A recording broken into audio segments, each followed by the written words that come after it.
This is Sports 845 with Darin Kunis and Dick O'Neill. Sports 845, February 7th, 2024. To my right, the legendary basketball coach, Richard Larinette O'Neill. And to my left, one of the great coaches in Section 9, retired Jim Kelly. He's going to talk about Section 9 basketball. Dick, we have the Super Bowl week. I called the radio to see if they'd send us to Vegas. They won't send us to Liberty. Okay. And so we'll talk some Super Bowl after that. We'll do NCAA basketball. We had Duke, Carolina this week, which is always great. And the NBA trade deadline is about 20 hours away. Yeah, about 20 hours away. And Jeff Glotzer will call in with his picks. His projections, his thoughts. Yeah. And I do think the Knicks are going to do something. We'll get to it shortly. We have to worry about the Brunson injury last night. Yeah. Hopefully he's okay. Yeah. It looks like he is. Dick, you played golf today, which is incredible that you played golf. What, 2 months after knee replacement? 2 months. Yeah, 2 months after knee replacement. Mm-hmm. Did it help your game? Didn't hurt it. Didn't hurt it. And Dick's philosophy is, as long as he can get on a course for nothing, it doesn't matter if it's 8 below 0, he's playing. Doesn't make no difference, yes. Jimmy, last time we spoke, which was 2 weeks ago, there was a bunch of teams at the top battling it out. The playoffs start in a week. Before we get into that, I want to talk about one of the teams that's not going to the playoffs, but you know a tremendous amount about it, and kudos to you. Your one son hurt out for the season. He's okay. But your younger son, an 8th grader, Sean, brought up to the varsity, had his varsity debut in front of a standing room only crowd and put in 11 points and filled up the box score. So, Jimmy, take it away. Talk about Section 9 basketball. Where do you want to start? What class? The Kingston Tigers. Class AAA? We'll start at the top with AAA. Yeah, Ron Kelder's doing an amazing job this year. They have Kamonte Thaw leading them. And I think he is leading the way for the Player of the Year candidate at this point. He's averaging 18.5 points per game. Just scored his 1,000th point last week. Senior. Okay. Very shifty guard. I mentioned him before. I love his game. I talked to Ron today. He had a big win in overtime at Monroe. Mm-hmm. That was a huge win.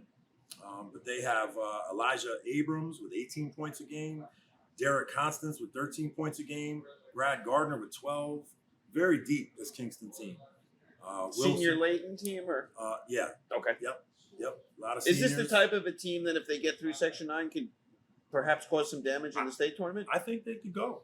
I think they could go. You know, it depends on Kamonte, but they have a lot of support, behind him. So Kingston is right now 13-3, 5-1 in their league. They're going to be the number 1 seed. Only 3 teams are going to be in the AAA. Middletown is out. Pine Bush is out. They're young, rebuilding. They're going to be back strong. But it looks like Kingston, Monroe, NFA. Monroe is 13-3 also. So, I'm sorry, how does that work? Kingston gets a bye? Kingston will get a bye. And Monroe would play NFA. The winner plays Kingston. Yep. For the Section 9 AAA title. The 2 seed would host the 3, and then Kingston would go right to the chip, it looks like. Where is it? At Mount St. Mary's? I don't know where it's going to be this year. They didn't put it out yet. I asked today. They didn't put it out yet. Okay. Yeah, I like the good old days where they had it right here at SUNY Orange. But that's a shame. We ought to get into that one day. Yeah. We ought to get into that one day. But anyway. It's got to be about money. Yep. And then in the AA, we have a ton of teams. Warwick is at the top, 11-5, 7-2 in the league. Cornwall, 10-5. You got Washingtonville, 9-7. Monticello, 9-6. Valley Central, 9-6. And Goshen and Minnesink didn't make the cut. Those 2 are out. So, 5 teams there, all very close. But Warwick looks like they're the number 1 seed at this point. Who's the most surprising team in AA? Washingtonville? Washingtonville's tough. They have a kid named Aiden Sullivan who can play inside and out. Soft touch. He's a junior. He can shoot it. I mean, he can post. He's a strong kid. And so, if you don't mind me jumping in, I think Warwick's a surprise too, based on all they lost last year. I saw them at your place last year, and you won. I think it was overtime. Oh, But you go yeah. down the wire. They were very good, and most of them kids are gone. We got a Yeah. lucky tip in Yeah. by my big guy at the end, and it could have went Yeah. the other way. So Yeah, Joe Mackey does an amazing job. yeah. I think that they were surprised too. I didn't mean to jump in on No. Jimmy. Listen, Joe Mackey's a great coach, and he runs some really good sets. He does. Yes, he does. He gets them well prepared. Mhm. Yep. In the A, we have Port Jervis at 9-8, Beacon at 8-7, and Liberty 6-11. New Paltz 11-3. I think New Paltz beat Lords, if I'm not mistaken. They did. Big Yeah. win for New Yes, Paltz. yes. Caden Dones with 2 30-point games, or close to it. Mhm. That sophomore guard is really, really tough. Caden Dones. And so, New Paltz is 11-3, 6-1 in their league. And then Red Hook, 9-4, 6-1 in their league. In the B, you have Burke, 12-1, 7-0 in their league. Tri Who beat 'em? Valley. What's that? Who beat Burke? I believe They just got beat like last night. Chester. Did Chester beat Burke? Maybe. I think Yeah. Chester beat Burke. I could be mistaken.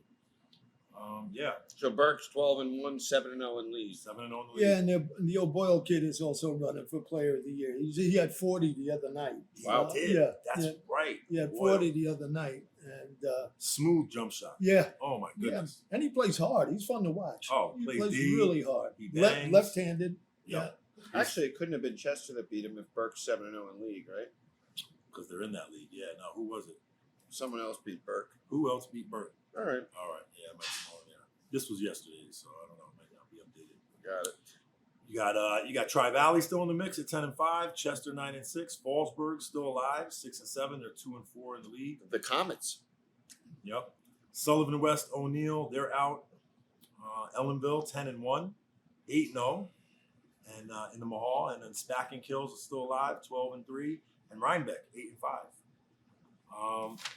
You had Kamante Thaw, as I mentioned, scores 1,000 point. On the girls' side, Ashley McCalla became the youngest in Middletown history to score 1,000 point as a freshman. I'm not sure if she's the youngest in New York State. How many games We did have she to look play? that up. Figure 20 a year. Figure 7th grade, 8th Yeah. grade. I think she Oh, averaged so she's 26 at last year. 1,000 from 7th. 7th, 8th, and this is her 9th Okay, grade year. I was confused. No, but she also played on the varsity all this time. It's not like they Right, were but I was thinking she Yeah. had 1,000 this year. No, No, at no. the varsity. But to do it in threes, Mm. It's great. Yeah. as a freshman. Like I said, she's got major Division I offers. She's a great girl. Some players to watch that I wanted to mention was whatchamacallit. Rudy Cherry is a sophomore at Middletown. I wanted to bring his name up because you don't see too many three-sport athletes anymore. And I was talking to the baseball coach, and they said he has Division I talent as a sophomore. This kid plays baseball. He plays football as a second sport. Basketball is his third sport. Just went up to Kingston and scored 20 points as a sophomore. Just remember his name, because in a couple of years, this kid, and he's the nicest kid. What grade is he in? Great student, sophomore. Rudy Okay. Cherry. His father played basketball at Middletown. He was a good athlete, so I wanted to give him a shout out. And I also have some other local stuff. Don Bosco, 16-3, just went down to Florida in the city of Palms and beat IMG Academy, which was a huge win. That's a tremendous win. And they might have 2 future NBA players. We all know Dylan Harper's down there, son of Ron Harper, who played with Michael Jordan. Mhm. But they have a 10th grader, 7'1" from Columbia, Kinnear Asparella. I hope I'm saying it right. 7'1" kid. He's turning, he's dunking as a sophomore. At 7-1, he better be able to dunk. Yeah, but he's athletic. I mean, he's not, he's And not. he's a sophomore. Sophomore. Yeah, he's got a little ways to go as a basketball player, but he's athletic and You can't teach height. No, No, exactly. you sure can. You got it. Yep. SUNY Orange, who's playing right now as we speak, right up the street. They're 18-4 now. They go up to Sullivan February 20th. It's going to be a great game. Always is. And a lot of local talent there. Marquise Gill from Middletown is leading the way with 16 points a game. Jaden Rutland from Goshen, 10 points a game. You got Matt Shea from Walkill, 14 points a game. Just a stud. He plays inside and out. They have the George Pastalis from Newburgh, 14 points a game. And Jared Smalls with 8 assists per game, who's leading the nation in junior college in assists. So I'll tell you, Ock gets. I give him credit because he gets a lot of local talent. Does Sullivan do the same, or does Sullivan? No, Sullivan gets their kids from The city. Yeah, Okay. yeah. Rarely do they have a local, unless he's really good. And the other thing, but just a little kickback to Orange, the Pastolis kid from Newburgh, who's been very unsung. Even in high school, you didn't hear too much of him. But he's kind of the glue for this team. I mean, he offensive rebounds, he defensive rebounds, he can really pass, and he's a really good player. He does the things. They get a lot of scorers, but he does the things to get them over the hump. He's really good. I know Ock's home tonight. Maybe their Right. next home game, you and I go. Yeah, I think they play. No, I'll be gone. I think for their next home game, Maybe. but maybe we can get I'll be back for a regional game. I think. Yeah. I definitely want to try and get Yeah. up to that one at Sullivan. That's always a great environment up there. Yeah. Those fans get Yes. pretty loud up there. Mhm. And one more is SUNY New Paltz, 17-5, their best season in a long, long time. Probably the last time was when Keith Kenny was actually playing for New Paltz. But he's doing a great job as head coach, 17-5. They have local players too, or where do they recruit from? They do have a Minnesota kid who's Krupinski, who I think is averaging 15 points. He's from Minnesota. He's tough. They might have a Washingtonville kid. I'm not sure if he didn't graduate or not, but he definitely recruits the area. Keith, he looks around. You had mentioned before we went on the air, and we're not going to mention the kids' names or anything like that, but there's been some kids ejected and some suspended. Is that what was the kid ejected for? Okay, you're talking about Monroe, and that was an overtime game. It was Kingston, it was Monroe, and it was Giancarlo Mendoza. I think it was just, it was over celebratory after a 3-pointer. There were some hand gestures, tapping or something, and I think that was his second technical of the game. So I think he was ejected. That hurts. He's a great player, super skilled. Monroe's having an awesome year. What's the rule? You ejected, you can't play the next game? If you get too technical? Yeah, you don't play the next game, right? Yeah. But I think that just, and I don't know how you guys feel about it, but there's just too much of it. No. Play the game. They're you're shooting talking- threes, you're they're talking- shooting arrows, they're tapping man. the head. Oh yeah. It's ruining They the got game. the eyes with the Yeah, three, you make a good it's- pass and you gotta let everybody know that yeah, it's crazy. Here's where they get it from. And, I'm watching, I think I called you. I'm watching the Ravens play the Flowers. Chiefs. Yeah. And the Ravens are getting beat. And in high school, I understand you get emotional, but these are professional players. And, this idiot, Flowers, catches a ball that could turn the entire tide of the game. Absolutely.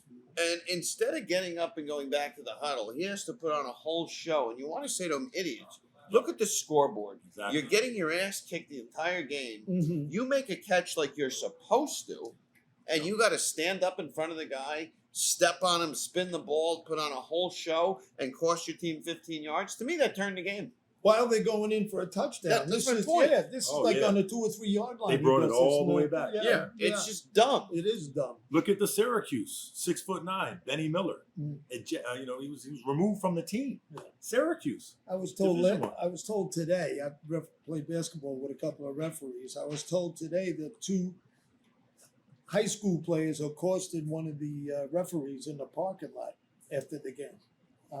Not physically, but it turned into where I think They had to call security. It's sad. the team is forfeiting tonight or Oh. tomorrow night against somebody. It's amazing. You see it all the time. And Yeah. you saw the thing with Matt Barnes on the court the other night. Geez. I mean, yeah, come on. Let the kids play the game. The parents ruin it. And then you watch ESPN and these kids learn to act like an idiot when they do something that Yeah. they're supposed to do. Crazy. Yep. Just crazy.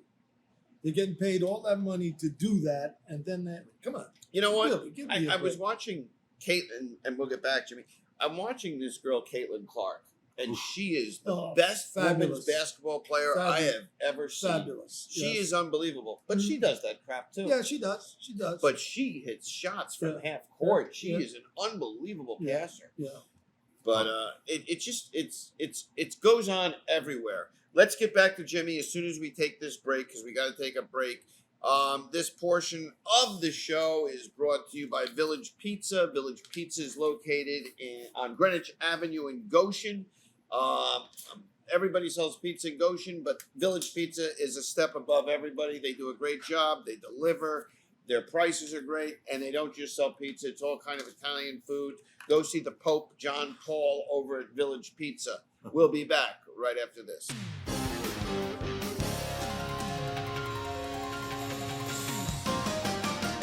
Jimmy Kelly doesn't just do high school basketball. He's already talked about girls basketball. He's talked about boys basketball. And Jimmy, you brought up something during the break about flag football. Yes, one of the fastest growing sports in America. It's going to be an Olympic game in 2028. And I wanted to give a shout out to Vanessa Tepper, who's an 11th grader at Minnesink, for being nominated as the Flag Player of the Year finalist, which is huge. She is a varsity wrestler and a varsity football player over at Minnesink. She plays on the boys' team. And her father, Mike Tepper, who was a very good athlete at Middletown, played football and wrestling at Middletown, started what's called Old School Sports, spelled SKEWL. And it's a flag football league for youth. And he brought flag football to Orange Just for County. girls? Oh, no, it's boys and girls. Yeah. They play together? Play together. Co-ed. He's been doing it now for 12 years. Every Sunday he's out there with his wife and family, and he has leagues in Port Jervis and Middletown, Goshen, Liberty, Warwick. He was nominated as the Flag Coach of the Year in 2023, and so it's awesome to see. My daughter played flag football last year at Goshen. They had a team. It was fun to watch. That was old school. Yeah. So big shout out to Vanessa Tepper and Mike Tepper doing big things in Orange County. Very good. It was fun watching it. I never watched the Pro Bowl, but it was fun watching some of that flag football. Some of them things they It's had. competitive. They changed it up, and they made it interesting. Yeah. They made it interesting. Jimmy, right now, who's your player of the year? Kamante Thaw, Kingston. Kamante Thor Kingston. Who's your coach of the year? Ron Kelder. Who's your starting five? Or do you need some time? Wow, starting five. Okay. Your all-star team, Section 9 All-Stars. It would be O'Boyle. It would be O'Boyle from Burke. Mm-hmm. It would be El Nathan Johnson from Newburgh.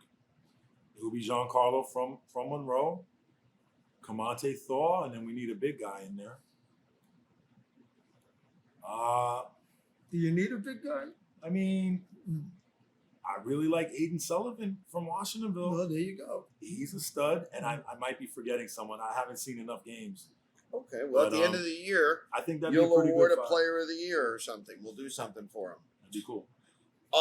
You're gonna stick around, obviously. Sure. Okay, Dick. Let's get into first. You want to do college basketball first, real quick, before we call let's do Jeff? that. Yeah. Dick, because college basketball, we can be real quick. The game of the year every year is North Carolina Duke. Like it or not, it is, Right. and it lived up to its It did. billing. It did. It was a raucous crowd at Chapel Hill. They were there from 8 a.m. And neither one of those teams, doesn't matter where they're ranked. It's a great game. And Carolina had a good win. And there was a stat on TV. I was telling Jimmy before, when North Carolina and Duke play, the following game, one of them usually loses. And it happened to Carolina. Yeah. But UConn is number one. Let me give you the top 10, okay? Right. UConn, Purdue, Tar Heels, Jayhawks, Houston, Tennessee, Marquette, Arizona, Duke, and the Illini. Sounds pretty good to me. I had a rough day. For starters, I think St. John's got beat at noon by UConn. Yes. I think then Tennessee beat the hell out of Kentucky Scored over 100 at points. Kentucky. Then the Knicks got beat by the Lakers as I'm watching, and I'm in disbelief. That was the poorest 6 minutes they played all year, I believe. Well, they had Ginobili out. yeah, They had yeah. Mitchell Robinson out, and LeBron James Yeah. and Anthony Davis skipped the night before just so they could play in But that the game. most impressive win, I was thinking, Kansas loading up on Houston. I mean, they really beat up on Houston. Yes. Really And beat up. remember on that UC. day you were in the store? Yeah. I said, what did I say to you? When's the last time Kansas was a home dog? That's what we talked about. And yeah. I said, there's no chance No, to lose it. exactly. But it's how well they played. I think that from the field, they were like 70% from the field. And Houston 70%. could be the best defensive team in the country. Houston's outstanding. They're Yes. tremendous. They're Yes. tremendous. Yes. So Danny Hurley's doing an unbelievable job at Yeah, he is. UConn. Yeah. I don't know if they're the best team in the country. Mhm. There's a lot of parity this year. Yeah. These 10 teams I named Mhm. plus 2 more could probably win a national title. I agree with you. But they'll be Tennessee could score on anyone. Yeah, there'll be one of them, George Masons or somebody in there. One of those teams that has 5, like a Florida FAU. I'm going to give you the school that it could be this year. FAU. It could be Colorado State. Maybe. Colorado State Yeah. is very good. Yeah, so is FAU. So is FAU, but they did it last year. I'm just saying a Oh, new okay. team. All right. Okay. Yeah, I got you. Okay. And but I think Colorado State is very good. I agree. So when we get back, we'll talk to Jeff about anything else you want to add to NCAA basketball. Yeah, but you know what we don't see again? We don't see any West Coast teams on there. Oh, Arizona's there. Okay. But Arizona's there. what happened to you? What happened to UCLA? They were number 2 a week ago. Yeah, well, UCLA they were not number 2 a week. They weren't. No. Okay. UCLA hasn't been good this year. If you want to talk about West Coast basketball, what do you think? What are your thoughts on Bronny James? Now he missed some time. He's got to Yeah. get his sea Glad legs, he's but he healthy. hasn't looked good. Glad he's healthy. Yes. Yep. Yeah, but he's got that kid with him. What's his name? Austin. Collier? No, he's got a kid with him. He's supposed to be the most exciting player in basketball at Southern Cal. Anyway, I know who you're talking I just can't think of his name. I watched about half of their game, and I was so impressed with what he was doing. Why can't I think of his name? I'll get you his See, name. this is what happens when you get old radio people. That's I'll what get happens. you his name. I'll get you his name. But you continue with what else surprises you in college basketball? Going this year? back to the Duke North Carolina game, I thought Bangkok really got the best of Filipowski because I love Flip. Yeah. I'm a big Kyle Filipowski fan. You know that. Minnesota. Yes, Love the kid. yes. And I was rooting for him, but Yeah. I thought he missed a lot of shots he could have made, and I thought the Carolina defense really made him uncomfortable. Yeah, And and I listen, think- when Baycott makes his free throws, he's Right. all right. Isaiah Collier. Right. Oh, no. Yeah, he's the guard averaging 16, 17 a game. Okay. All right. I just thought North Carolina's defense was smothering that night. I thought that was the best part of it. You leave the individual players out. I thought their team defense was outstanding that night. And they may not have an NBA player. You don't think Davis is an NBA Maybe. player? I'm saying Oh. they don't have a first round pick. I don't think they have a guy going in the first round. Well, I think if Davis stays in school, maybe. Perhaps, but Okay. I mean he's the only one Yeah. close. Baycott's going undrafted, I would imagine. Well, He'll sign as a free agent yeah, somewhere. I'm sure. Yeah. But let's go. When we get back, we'll talk NBA. This portion of the show is brought to you. Let's do a national sponsor, Viagra. If you want to get down, you have to get up. Take Viagra. Ask the two guys to my right, and my left, and we'll be back right after this.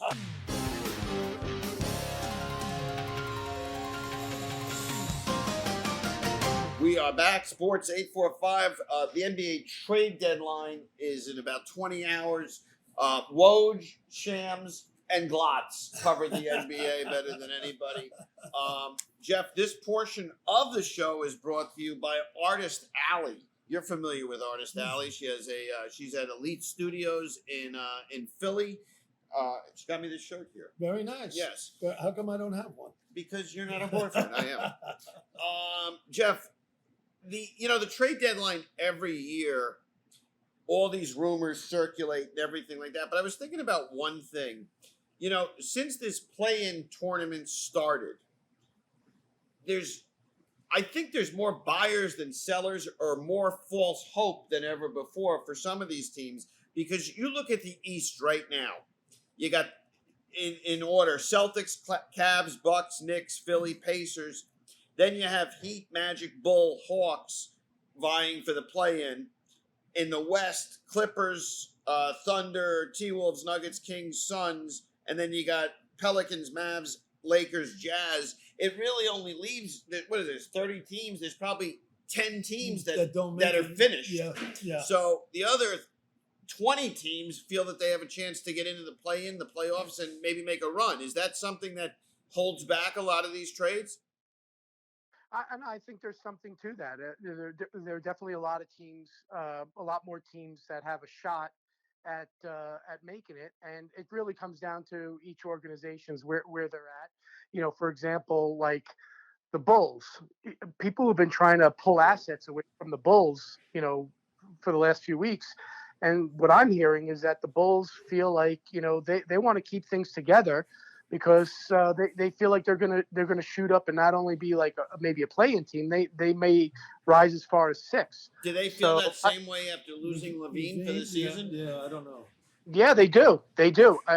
In fact, that's what I read is that's what they're telling teams about that are inquiring about, like DeRozan. There are some teams I think have checked in on Cody White, who's having a pretty good season, and even Drummond. It seems like the Bulls have Vujicic as their center, but it's apparently they're asking like 3 twos for Andre Drummond. So I think unless they are blown away, it sounds to me like the Bulls are kind of going to make a push to try to go up the ladder in the playoff picture. Okay. Let's talk about let's you want to get right to the Knicks, or do you want to talk about other teams? I mean, Whatever there were some minor. Well, go over. There were some minor moves today. Go over what some of those were. A couple moves today. The T-Wolves picked up Monte Morris, which is a good move. Which is a very solid move. Yeah. It's kind of insurance. I mean, if you look at the history of Mike Conley, who I feel is an excellent point guard, that whether it be on this team or Utah or the Grizzlies, and he's getting up there in age, so he's historically has broken down at some point, and so there's no reason to think that he might not break down. And I think Monte Morris is a really solid point guard. I've watched a lot of him on the Nuggets over the years, so yeah, great move. The other move that was today was I think the kid from Utah, who's the Italian kid from Utah, was moved to the Pistons. Yeah. I can't pronounce his name. Finicio I or can't something. pronounce his name. But it's a small move. He's a restricted free agent. The guy is lethal from 3. But what it might signal is, even though he's not close to the same player, it might signal that maybe Detroit is at least in discussions to perhaps move Bogdanovich. Okay, which would be someone that we would be interested in. Can the Lakers do anything? I mean, I guess you could say the Lakers can do whatever they want because the league kind of kowtows to them. But is there anything that you feel the Lakers are going to be able to accomplish? Well, you slipped in a little comment there that I think is important about the league kowtowing to them. The Rich Paul is the agent, basically for the entire team, and Rich Paul has an enormous amount of power, and he's able to leverage that power to make teams do things they probably wouldn't ordinarily do for promises and goodwill down the road. Mm-hmm. So last year we were having the same discussion. The Lakers made a flurry of moves at the deadline and really improved themselves. And no one thought that they had any assets to do it, and they wound up, picking up some really important pieces. I think that the same is true now, although it's lessened in the last few days. They've started to see the D'Angelo Russell they were hoping to see early, when they re-signed him, and he's played really well lately. And the reality of it is that other than like a DeJounte Murray, who, from at least what's out there, is by far and away the most talented player on the market, there really isn't much that's going to move the needle for the Lakers. They did take a big hit with Jared Vanderbilt going down because he was their best perimeter defender. But the need for the Lakers to make a move has seemed to have lessened. But LeBron is still putting his foot on Rob Pelinka's neck, trying to make sure that they do something. So I would anticipate they make maybe at least a minor move to strengthen the bench. Okay. Can I ask you a question, Jeff? Every week I hear, or every day almost, I hear about Javonte going somewhere. I mean, it seems like every team in the league seems to be involved with him, and he's not going anywhere, it appears. I'm not sure. I watch a lot of clips on him. I watch parts of Hawks games. he's a very talented player. Oh, I know And- he is. Oh, I and- know and he he- is. And not only that, he signed an extension that I think annually he's going to be making somewhere starts next year, and he's going to be making somewhere between 25 and 30 million, which I think is a pretty reasonable contract for him. He's a two-way player. Now, he may not be a fit for a lot of teams because he needs the ball in his hand a little more, and maybe he just doesn't work out next to Trae Young because Trae Young is very ball dominant. But yes, he's a young guy. He's 26, 27 years old. I think there's probably a handful of teams that are interested in him. The Lakers were certainly one of them, but they're not willing to put Austin Reeves in any deal, from what I understand. So there is a pretty good chance. If I'm the Hawks, if I don't get exactly what I want for him, then why not hold on to them? The Hawks aren't going anywhere. Hold on to him, and maybe you can move him in the offseason if you think you can find a better fit next to Trae Young. Did the Knicks have to move Evan Fournier? No, they do not have to move Evan Fournier. Well, here's where I'm confused. You do that every week. Thank you. What did he do? He drops his soda every week, like clockwork. If the Knicks don't trade, here's my question: if the Knicks don't trade Fournier, isn't it a waste? No. Explain. Okay. Evan Fournier they have a team option for next year. Oh, so they can renew the option next year if they want. So what? Yes. So and that is actually the prevailing wisdom. Okay, so they renew the option, and over the summer they include him in a bigger deal because it's an easy match of salary then. Yes, and that is exactly what people are saying that they probably will do if they don't move him by the deadline. They're that not would going to. make Evan Fournier very happy, I'm sure. Mm-hmm.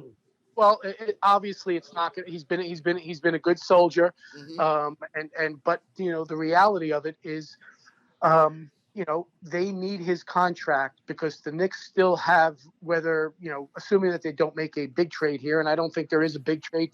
DeJounte Murray would be the only big trade that would be out there at this point from what I see. Although there is some kind of talk with Detroit about getting Burks and Jaden Ivey, which would be, that would be off the charts. But, DeJounte, if short of DeJounte Murray, they need Evan Fournier's contract to, if they're making a trade for a big star, they need that contract. So obviously it's a team option on Fournier, not a player. It's a team option. Okay. It's a team option, and the thought is that they will pick it up. If they don't move him by the deadline. They're not going to buy him out and let him go. So you don't think there's no hope for Andre Drummond to be in the blue and orange, huh? No, I don't. I don't. I don't think we need him. Isaiah Hartenstein coach is playing great. The way some of these guys are going down, and we're into the dog days, as they say. I just think we need some scoring at that position. Well, I don't think Drummond gives you the scoring, though. I think he gives you the rebounding, but I also think you can't have him on the court in a close game at the end because you can't make a free throw. I understand. And Robinson, just so you know, Mitchell Robinson resumes basketball activities after the All-Star break. Yeah, but can he be on the floor at the end of the game? No. Yeah, but Hartenstein can. Yeah. Okay, I understand. So on Andre Drummond, I think the problem with Andre Drummond is why I don't think he's a fit, and this might come as a surprise to people who constantly criticize Tom Thibodeau, is that the Knicks are pushing the ball a lot more, especially since the OG trade, and Andre Drummond just doesn't fit what they do from a pace perspective. He doesn't get up the floor really well. Yeah. So I think he fits on a team that may be more in the half court sets. He just doesn't run the floor like he used to. He's put on pounds over the years. And he will, I think the team that's looking at him is more than anyone else. It's probably Philly. I think the Sixers, because here's the deal with the Sixers, okay? Embiid just had surgery. The thought is that he is probably going to be able to come back at some point. They're supposed to be reevaluating him in 4 weeks. Mm-hmm. Now, what they want to do is, they're really hurting at the center position without Embiid.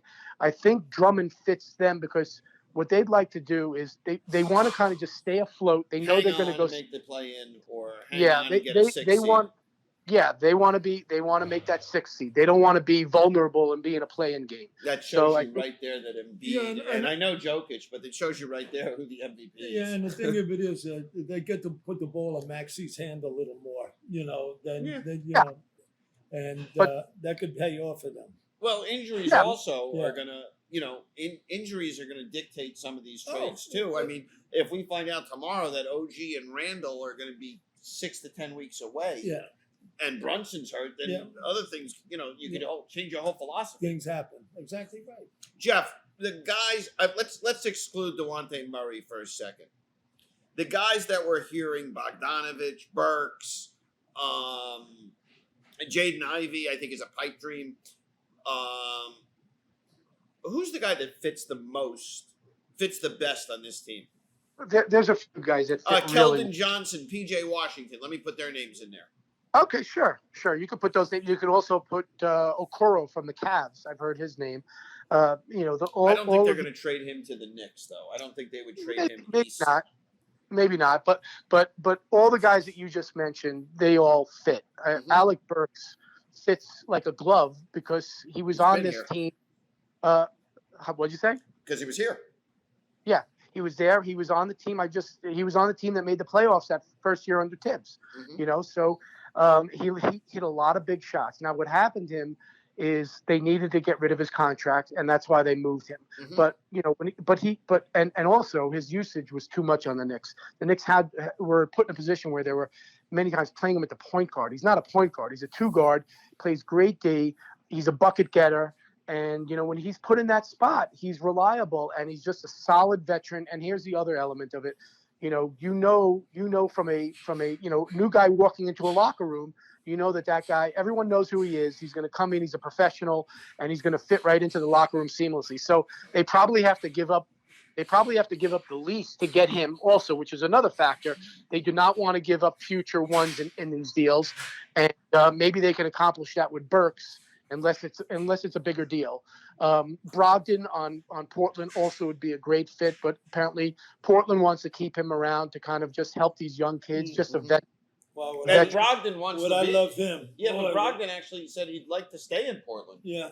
Right, because Brogdon had a very bad experience with the Celtics last year and says that he feels a lot more valued this year than he did last year. So he says, at least out loud, he's saying that he's happy. Who are the other guys you mentioned? I mean, PJ Washington. PJ Washington he'd give the Knicks some size, and he's 6'8". He does play a lot on the perimeter. Maybe he just needs to be on a team with good culture, and really a different mentality to really go to the next level of his game. But he would you definitely have to give up a one to get him at least. And then there was someone else that you mentioned. I forgot who it was. Keldon Johnson, who I like a lot. Keldon Johnson, he certainly would be someone who can help the Knicks provide some bench score. I mean, the only thing that they really need, okay, is they need somebody to come off the bench and create. They miss what they lost in Quickly. Okay.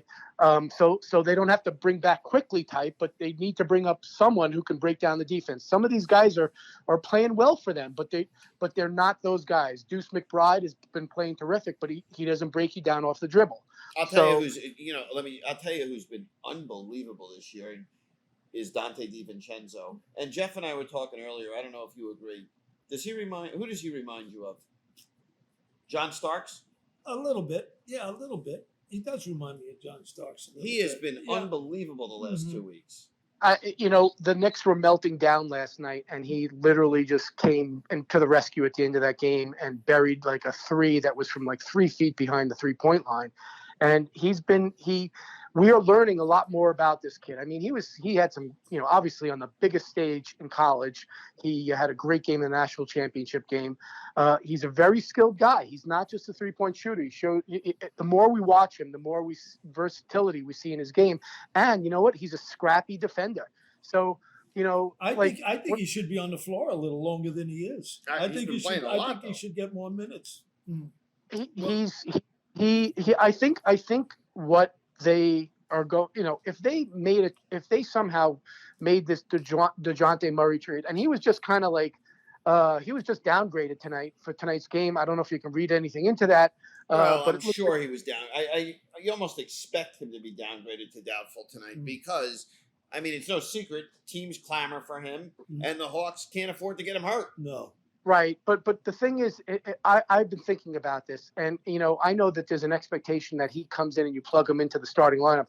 I wouldn't go that way. I would say, look, you know what, you come in here, we're trying to win a championship or maybe contend for a championship. You know what, we're going to start you're going to lead the second unit, and we're going to play like a 3-man rotation in the backcourt. You, Jalen, and Dante. And to me, like you can't disturb this starting lineup. These guys really are in sync, and I wouldn't do anything, whatever move they make. I wouldn't do anything to disturb that backcourt. Oh, I agree. Dick, I let me agree. ask you and Jeff a I question. do agree. What? Because you're a big man. Dick, Jeff, Isaiah Hartenstein, his play, is it enough of a sample size? And obviously, you have the rest of the year to sample him, that the Knicks could move Mitchell Robinson in the offseason? I don't think it's enough of a sample size yet. We're getting there. We're getting close. And certainly the playoffs are going to be another indication. But, what do you think he would have to do to justify well, Dick, that? hold on one second. Yeah. Let me ask you this. Yeah, You're a Knick fan. I am. You're in the fourth quarter of the playoffs. Right. Who would you rather have on the court? A healthy Robinson or a healthy Hartenstein right now? Hartenstein right now. Why? One, he can make free throws. Two, he's been rebounding very well. He's not the shot blocker that Robinson is, But he is a rim protector as well. Yes, that's what I'm saying. But He's a very good passer. a very good passer, and he fits into what he do. He's also a very good passer, is what I was going to say. He can step out on the floor, not to shoot it, but to create space for somebody too. So, Jeff, your thoughts? Yeah, I completely agree with Coach. The thing is, what Mitchell Robinson does best, Hartenstein doesn't do as well as Mitchell Robinson. But Hartenstein's overall game is definitely been a major part of why the Knicks have been playing so well. You can run the offense through him, and that's important. Robinson, you cannot run the offense through him. You don't want the ball in his hand near the basket because you don't want him to get fouled. His offense is limited to putbacks and dunks. And I love Mitchell Robinson. And so yes, and here's the other thing about it. When you're asking me whether they can move him or not, his contract is a descending contract. I think next year he's making $12 million a year. So he's a very attractive asset for a lot of teams, and teams have always checked in with the Knicks on Mitchell Robinson. So the thing with Hartenstein is that he now knows that he is capable of being a starting center in the NBA. And he's going to probably approach the offseason that way. He's making $9 million, I think, this year. You're talking about a guy who's going to get at a minimum. I think he's going to be at least in the 15 to 20 range annually when he goes out to the market. And the thing of it is, and I just said it a minute ago, Hartenstein can step out on the floor, not as a scorer, but as a passer and just create space. When Robinson's in the game, he clogs the lane a little bit. And that's 100%. And that's where now OG wants to operate. That's where Brunson is doing his best when he can get into that lane. I just think as a space creator, I think I'd rather have Hartenstein on the floor because he doesn't fits better right there. What? He Yeah, fits better. He listen, does. He does fit better. He when does fit Robinson better. when Yeah. Robinson's on the floor, your offense is 4 against 5. Exactly. I mean, that's probably why he gets so many offensive rebounds, because no one's guarding him. Right. Jeff, any chance the Heat move Jimmy Butler? No, none. None? Okay. That's not that. First of all, I look, I don't want to say none, but that's just not the way the Heat roll. Okay, the Heat probably think, and it's probably a pipe dream to think that they're going to do the same thing they did last year. But they feel like they have the sort of roster that when it comes to playoffs, they can get in there and they can make some noise. So I don't think that Jimmy Butler is someone that they are going to move. I heard his agent recently say something like Jimmy Butler is going to win a championship in Miami. So it was kind of like the same statement Rich Paul made about LeBron the other day. But I think that I don't really hear much about the Heat at this time. I think they may stand pat, or they made their deal already. They got Terry Rozier, who hasn't played well at all there. Look, he's going from being a volume shooter on a bad team to being in a system, which, and it's going to take some time. You got to give him some time. Maybe, he'll probably help more when it gets to the playoffs. But, it really was very telling that they got rid of Kyle Lowry, because Kyle Lowry played really well in the playoffs in spots last year. And they must have really felt like he's just too long in the tooth at this point and gained too much. I was going to say that. I think he's gotten old in a hurry. Jeff, guys, Yeah. I agree with you, Coach. Yeah. Guys in the buyout market, potential guys in the buyout market, maybe Lowry, but probably not. Give me some guys that could be out there in the buyout market. No, I definitely think Lowry will be in the buyout market. Oh, you do? Yeah, I do. I think that the intent was to try to move him by the deadline, but he is making, I want to say, like about $29 million. Mm-hmm. It's not going to be easy, and Jeez, people are man, that's terrible. Yeah, and people already think that he's going to be in the buyout market, so they're going to be really hesitant to give up anything to get him, and it's just difficult to match a salary for something like that. The other name that's constantly mentioned is Gordon Hayward. I mean, those are both guys that the Knicks have available space to get either of those guys. They picked up, I think in the OG trade, they picked up like a $5 million trade exception, so they'll be able to offer something like that to one of these guys. I'll tell you, let's go back to the OG trade for 1 second. Yeah, I really want to talk about that. Precious been terrific. Has been unbelievable. Yeah, he's been terrific. Dick's name before it was Richard was going to be Precious, so he has a thing for that. But Precious Anua has been unbelievably impressive. Precious Achua. First of all, sorry. Yes, not Anua, but Achua. Not Anua, but Achua. Yes, and his brother played for St. John's. What was his brother's name? I forgot. Special? I forgot. I don't know. I don't remember. But but here's the deal with that trade. I don't think that trade gets made without Achua as part of it. The Knicks at the time, if you remember, Taj Gibson was playing backup and they were getting killed. Jericho Sims they're really in a bad way, and I think part of the trade was to bring in a young athletic guy, and what they've discovered about him since he's been with the Knicks, and Tibbs has said that multiple times in the post-game press conferences, that like, I've slid this guy over to the 4, and now he's and he can guard guys at the 4, that he moves his feet really well, and every game I've watched him, he lined up against Siakam, and he's going to do again, I guess, on Saturday. And he did a really good job on Siakam. Siakam is going to get his points, but he slowed him down. He didn't dominate. He also surprised me by he can knock down the 3 from the corner as well. Yeah, but he's been more impressive defensively. When him and Anandi are on his floor at the same time, they're stoppers. I mean, you got to go somewhere else. Adding Murray you got to go somewhere else because they got him on lock. Yeah. On the flip side of that trade, and this is just something I got to get off my chest, so permit me. Okay. Permit it. They traded 2 guys that I loved. Okay, I loved RJ. I just didn't think he was ever going to be much more than he is now. And I loved Quickly. How can Knicks fans love those guys? Yeah. When you look at that trade now, first of all, the Raptors can't win a game. Okay, and so is RJ helping them win games? No, he's not. He's putting up his points. He's getting his numbers, but he's not advancing them to winning. On Quickly, everyone operated under the thought process that Quickly was going to go to another team, he was going to get starters minutes, and he was going to blow it up, and we were going to regret it. Okay, well, that's not happened. He's getting starter minutes. He's averaging 2 points more than he was on the Knicks. He's averaging 17 points a game. He was averaging 15 on the Knicks. And his shooting percentage is down. With more volume, his numbers are down. He's shooting 41% from the field. Those aren't exactly numbers that he's gonna go into free agency in this offseason. He's not going to get that $30 million he thought he was going to get when he was sitting on the bench with the Knicks. So that to me, and it's a short sample size, and I hope those guys play well. But sometimes guys are meant to be coming off the bench, and when they get more minutes, they're not the same player.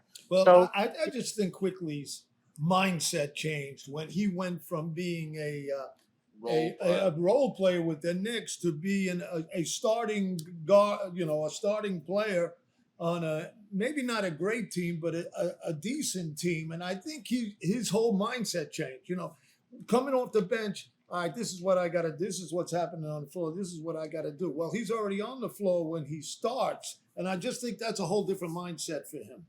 That may be true. I've also seen some Raptors people on social media complaining about him just dribbling too much. Exactly. Well, that's what I mean. Yeah. Yeah, I mean, because when you look at that team on the surface, even though they got rid of Siakam, They Scotty Barnes was just named to the All-Star team. They have a good, young, athletic team, and I think that they're pretty much set up, which just led me to think of something else when we were talking about the Knicks before. Don't close the door on the Knicks getting Bruce Brown by tomorrow's deadline, okay?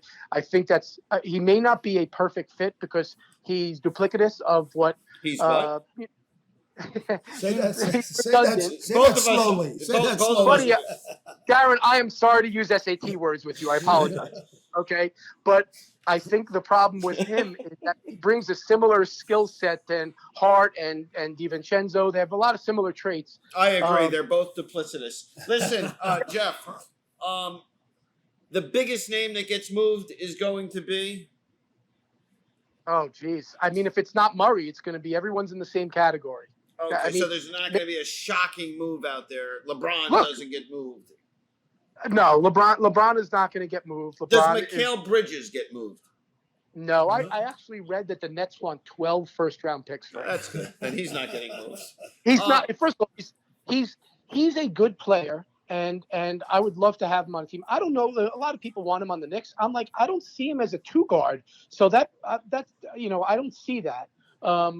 But, he's a really good player. Look, I'm going to say this. Any guy you get from Nova is good because they were trained properly and by Jay Wright, and they come with the proper, they all play hard. They all have proper fundamentals. So you can't go wrong with Jay Wright. And they put winning first.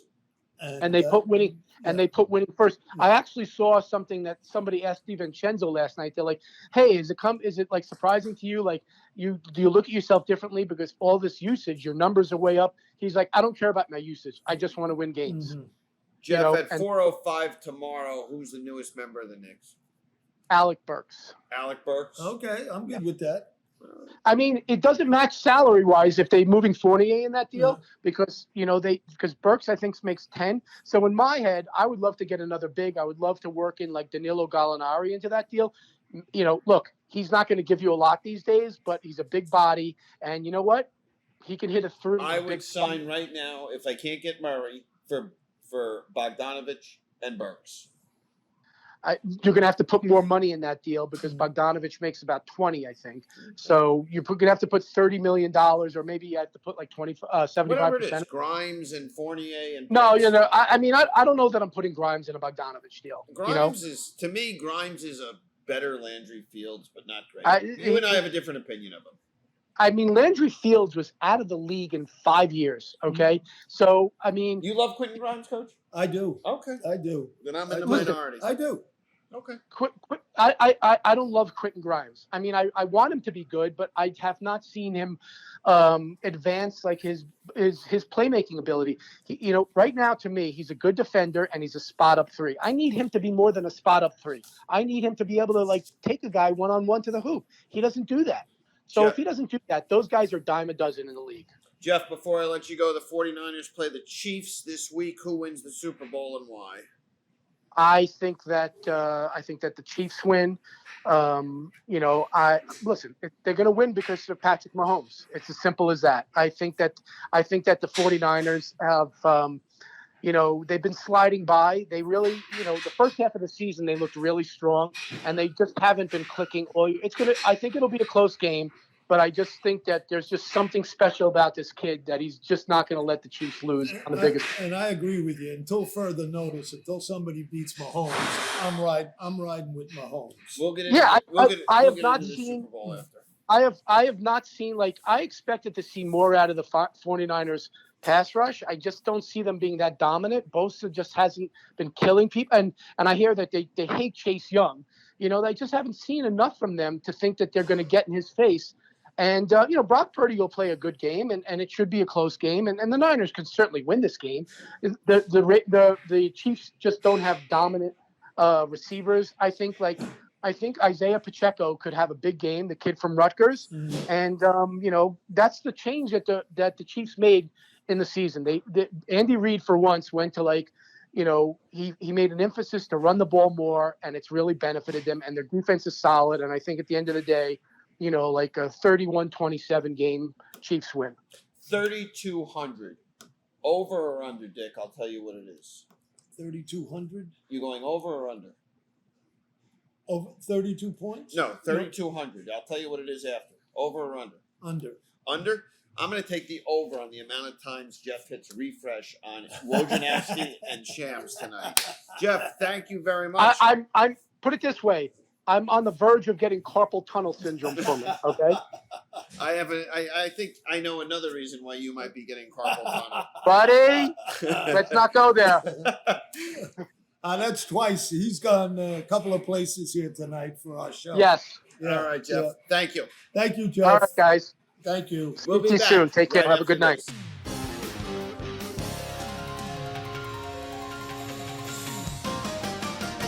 Dick, the next time we get together, the Super Bowl will be over, and we'll be getting ready for the NFL draft. Mm-hmm. And before we get to Chiefs 49ers, I just want to ask you a question about one player in the NBA that I think is going to be a star. Okay. Jonathan Kuminga. Oh yeah, for sure. He is built. He is a big guy. You know what he reminds me of a little bit? Giannis. Oof, that's putting him in. I'm not saying he's at that level, but I'm saying he's a very good player. he really can do a lot. Yeah, he's he can. very athletic. Yeah. And I'll tell you, if the Knicks could ever get Kuminga and Looney, I'd be in heaven. Yeah, I hear you. It was speaking of football, it was the greatest defensive player in the history of the sport. It was his birthday. Lawrence Taylor, I believe, 66 years old already. It's February 4th. He lived that long. Yeah, well, thank God. He's my favorite athlete. Oh, of I know all time. he is. I know And, he is. I know he is. He's great. 49ers play the Chiefs. The Chiefs are a 2-point favorite. The over is 47.5. You and I, ironically, are dead even going into this. Okay. So I get to pick first since I'm the host. Okay. I think it's going to, first of all, the Irishman thinks it's going to be a low-scoring game. Okay. Not low-scoring, but the under he likes. Okay. I'm not going to touch the under here, but I'm going to agree with Jeff. I think the Chiefs win the game.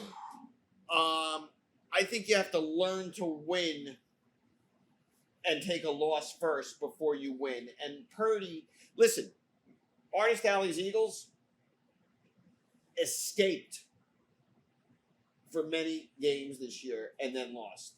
The 49ers, now listen, they could say we got it out of our system. They have not looked good. They could have been picked off by took the words right out of my mouth. Right. And McCaffrey could be a little banged up. He had that neck thing last game. Yeah. And Jeff is right. Bosa and Young are not getting any pressure. And if they can't get pressure on some of these other guys, they're not getting pressure on Mahomes.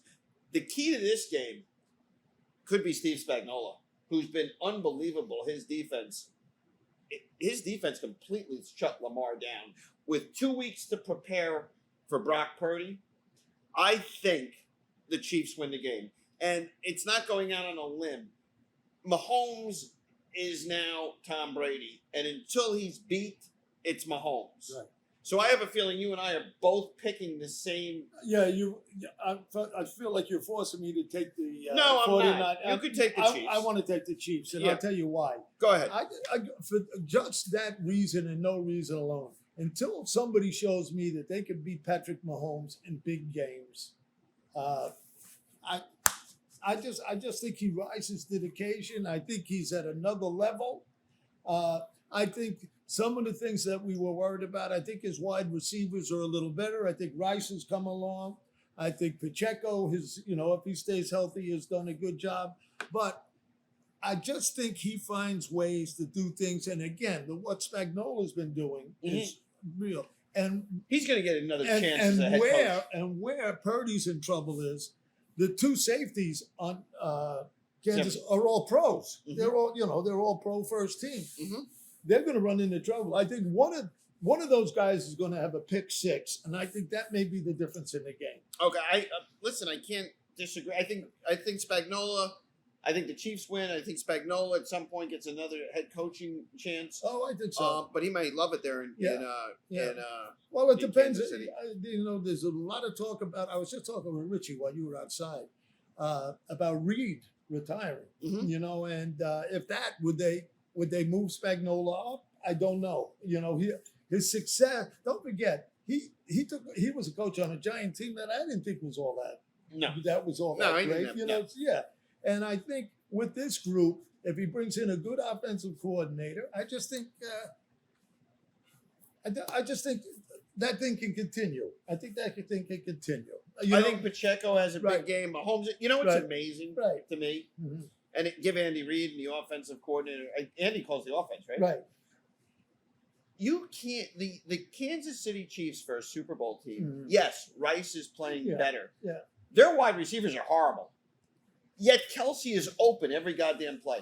Hard to believe, right? That's hard to believe. I don't know why defensive coordinators don't put three guys on them and make Rice beat you or Scantling or Yeah. somebody. These are somebody guys that they else. picked off the Kadarius scrap. Tony, make Kadarius Tony beat you. Yeah, well, he's very well liked Yeah, there. well, yeah, but you know what I'm saying. It's Mhm. just, and there's the major difference.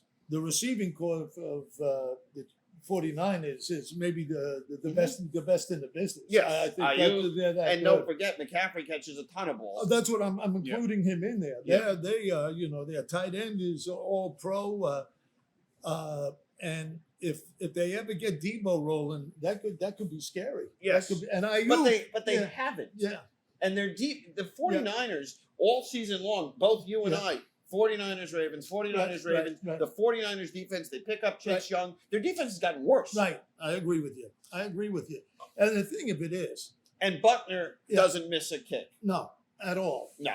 But the amazing thing is Ayuk is this big. Is that it? How big? He looks like he's a child. It almost looks like he's a child. That's how small he is. But he is unbelievable. He is unbelievable. So we both like the Chiefs, and they're We getting do. points. Yeah, getting two. Getting I think two. it was 2.5 coming Yeah. down, right? Just so you know, Jimmy left a little bit to go watch Ak. Yeah. Ak is up by 60 points at the half. At the half. His exact words are, they're playing a team from Scranton, Pennsylvania, and he said, me, you, and Dick could beat this team. Oh yeah, it's what the hell is the name? It's got two words. Scranton, No. community, whatever. Anyway, Ak is winning by 60. Mhm. So we both like the Chiefs.